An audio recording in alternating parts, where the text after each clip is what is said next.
Hello, everyone. Welcome to today's presentation.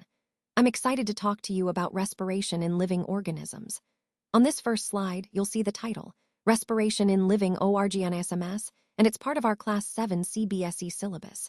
Over the course of this presentation, we'll explore what respiration is, how it happens in different organisms, and why it is so important for life. So let's get started and learn more about this fascinating process. Let's take a quick look at the contents of today's presentation. We'll start with understanding why we respire and how it's essential for us. Then, we'll explore how food provides the energy we need, which connects directly to the process of respiration.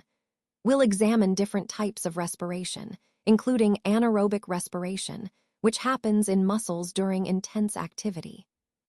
We'll also see how respiration varies across different organisms, like cockroaches and earthworms, and how they breathe underwater or on land. Additionally, we'll look into the mechanisms involved in human breathing and the specialized structures like lenticels in plants. All these points come together to give us a comprehensive understanding of respiration across life forms. Why do we respire? Well, all living organisms are made up of tiny units called cells. These cells have different jobs to do within the organism, like digestion, respiration, transportation, and excretion. But here, the key part, they can only perform these functions if they have energy. And where does that energy come from? It comes from the food we eat. When organisms respire or breathe, they release the energy stored in their food. This energy is essential because it powers all the activities our cells need to keep us alive and functioning properly. So, respiration is basically the process that helps us unlock the energy our bodies need to do everything we do. Now, let's explore how food helps us gain energy. When we breathe, we take in air that contains oxygen, which is essential for our bodies. We then breathe out air that has carbon dioxide, a waste product. This oxygen is transported to our cells, and that's where the magic happens. It helps break down the food we eat, particularly the carbohydrates like glucose. This process releases energy that our bodies need to function. Essentially, the oxygen reacts with the carbohydrates, and this reaction produces carbon dioxide, water, and importantly, energy. So, in simple terms, breathing supplies the oxygen that powers the breakdown of food, giving us the energy to do everything we need throughout the day. This connection between breathing, food, and energy is a key part of understanding how our bodies stay active and healthy. Now, let's explore the different types of respiration. First up is aerobic respiration. This is the process that occurs when oxygen is present, and it's the most efficient way for our cells to produce energy. Basically, when we breathe in oxygen, our cells use it to break down food and generate the energy needed for all our activities. This process is crucial for our survival and overall health. Next, we have anaerobic respiration. This happens in the absence of oxygen, and it's usually a backup process when oxygen supply is limited, like during intense exercise or in some microorganisms. While it does produce energy, it's less efficient and results in byproducts like lactic acid. Both these processes are fundamental to understanding how our bodies adapt to different conditions and how energy is produced at the cellular level. They tie directly into our overall discussion on how respiration sustains life and supports various bodily functions. Now, let's talk about anaerobes. These are organisms that can actually survive and thrive without air or oxygen. They perform a type of respiration called anaerobic respiration, which means they can generate energy even when oxygen isn't present. A good example of these organisms are yeasts.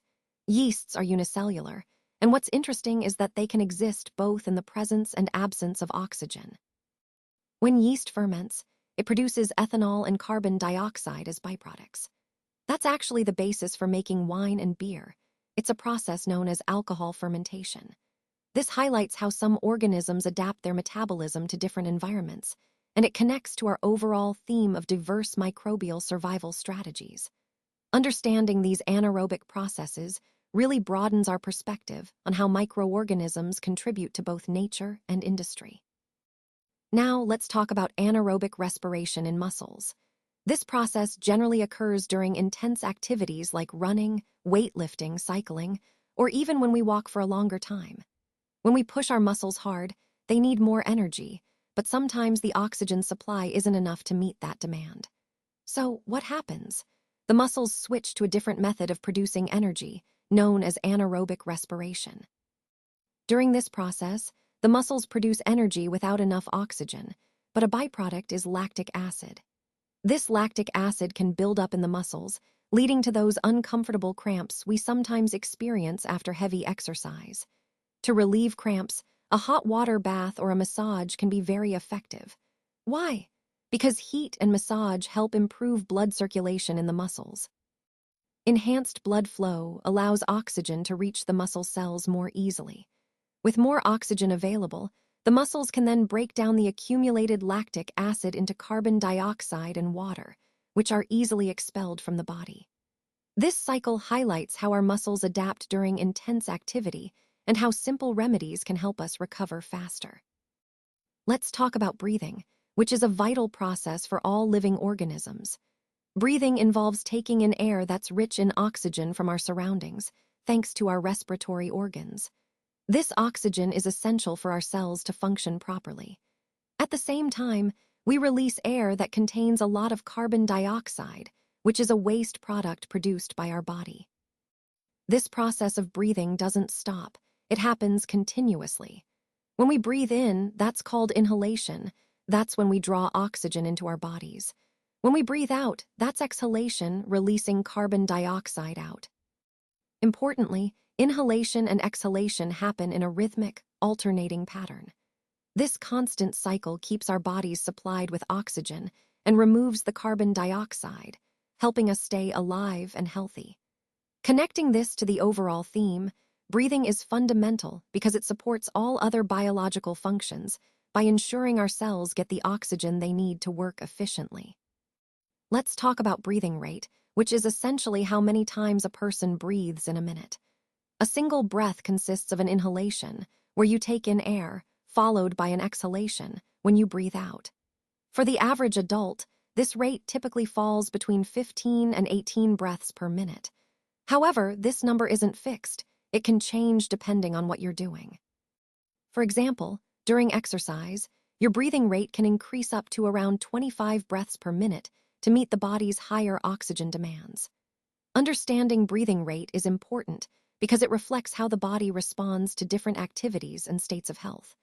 It also ties into the broader theme of how our body's vital signs adapt to maintain balance and support our overall well-being. Let's talk about how we breathe in human beings. First, we take in the air from our environment through our nostrils. This air then travels through the nasal cavity, which helps filter and warm it. From there, the air moves down the windpipe, known as the trachea, guiding it toward our lungs.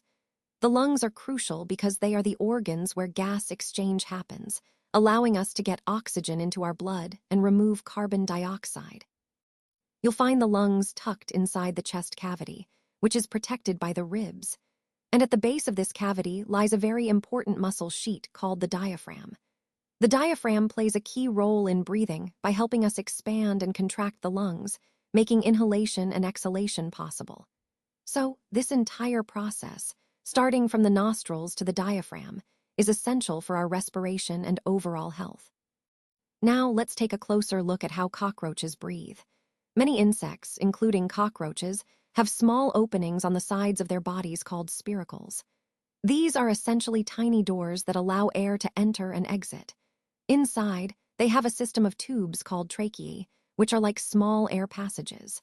When the cockroach breathes in, air enters through the spiracles and diffuses into the cells via the tracheae. Conversely, the carbon dioxide produced by the cells travels back through these tracheal tubes and exits the body through the spiracles. This process is a fascinating example of how insects have evolved a specialized system for gas exchange, which is crucial for their survival. It connects to our overall theme by illustrating the diverse ways different creatures manage respiration efficiently within their unique structures. Let's talk about how earthworms breathe. Their skin is soft, slimy, and moist, which is really important because it allows gases to pass through easily. This process is called diffusion, where oxygen moves into their bodies and carbon dioxide moves out directly through their skin. Now, frogs are similar in that regard. They also have slippery, moist skin that helps with breathing. But unlike earthworms, frogs have an extra advantage. They also have lungs. This means they can breathe both through their skin and their lungs, which is quite fascinating. Connecting this to our overall theme, it shows how different animals have adapted their skin and respiratory systems to survive in their environments, highlighting the diversity of breathing methods in the animal kingdom. Now, let's talk about how animals survive underwater. Many of these creatures have special respiratory organs called gills. These are fascinating structures that look a bit like a comb and are usually found on the skin of these animals. Gills are essential because they enable the animal to easily exchange gases with the water around them. Essentially, they take in oxygen from water and release carbon dioxide, much like our lungs do in the air. But what's really interesting is that some animals, known as amphibians, can breathe both in water and on land. They have lungs to breathe air when they're on land, and they can also breathe through their moist skin when they're underwater. Think of frogs and toads. They're prime examples of this dual breathing ability. Connecting this to our overall theme, it highlights the incredible adaptations animals have developed to survive in different environments. Whether it's through gills or a combination of lungs and skin, these adaptations are key to their survival and thriving in aquatic and terrestrial habitats alike. Now let's talk about respiration in plants. Just like animals, plants also respire. This means that all parts of a plant can independently carry out respiration. They take in carbon dioxide and release oxygen, much like what happens in our lungs during breathing. A really interesting point is that the leaves have tiny structures called stomata. These are small pore-like openings on the leaf surface. They play a crucial role in gas exchange, allowing carbon dioxide to come in and oxygen to go out. Understanding this process helps us see how plants are not just passive organisms, but actively exchanging gases to sustain their functions. It ties back to the overall theme of how vital gas exchange is for life on Earth. Now let's talk about lenticels. As we know, woody stems of plants also need to respire, just like leaves do. This is made possible thanks to special tissues called lenticels. The cells in these tissues have large intercellular spaces, which are crucial for gas exchange. Interestingly, in woody plants and roots, these cells are often dead, creating a kind of pore that allows oxygen in and carbon dioxide out. The name lenticel actually comes from their lens-like shape, which you can think of as small windows on the plant's surface. Moving to the roots, they also have tiny hair-like structures called root hairs. These hairs increase the surface area, helping the roots absorb not just nutrients, but also air present in the soil. This air exchange is vital because roots need oxygen to carry out respiration efficiently, just like the rest of the plant.